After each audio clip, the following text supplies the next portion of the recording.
All right, this is review 5-1 for Algebra 2. So this covers chapter 6.1, 6.2, and 6.3. These are it's all radical stuff. We're going to go through 1 through 6 right quick, and this is all about rational exponents, basically exponents that are fractions. And remember, if I have x to a fraction, the top number is a power, and the bottom number is the root. Okay? So the first 6 are simply asking you to switch back and forth from a more standard notation to a fractional, like as radicals or as fractions. All right.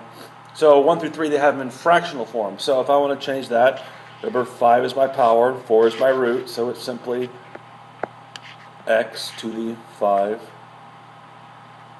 All right. Number 2, same idea. We have power, root. Power goes on top, so x to the -6/3.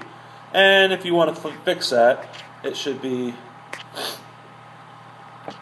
6/3 is 2. That's a good question. Let's do that. That equals x to the -2, which is, remember, anything with a negative exponent goes on bottom. All right. So if you can reduce the fraction, go right ahead. Number 3. This really asks, do you know the difference between a negative out front and a negative over there? Okay? The negative out front just kind of tags along. So if I have x to the 3/6, so I've got negative x to the 3/6. Okay? And 3/6 reduces down to 1/2. Okay? And there you go. Let's circle those right quick so that we're all in the same boat. That's your answer there. That's your answer there. And that's your answer. Goodness, why is it doing that? And that's your answer there. Okay?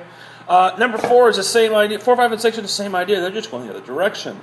Okay? Remember, top is the power, bottom is the root. So we're going to write this as, this is a 4th root. So that's the 4th root of x to the 3rd power. Okay. This is the 2nd root of x. The 2nd root of x to the -3rd. And I'm not requiring this on your test, but remember, a negative exponent simply means it belongs on bottom. So that really probably should be written the square root of x to the 3rd power. Because remember, that will be your answer. Remember, there is an understood 2 right there. I did have to write it the first time. Last but not least, number 6.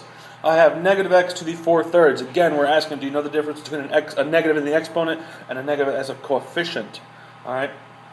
So for this one, 4 is your power, 3 is your root. So we've got the 3rd root of x raised to the 4th power, and it's negative. Remember, the coefficient is negative, not the x. All right? There you go. Kind of like having a -1 out front.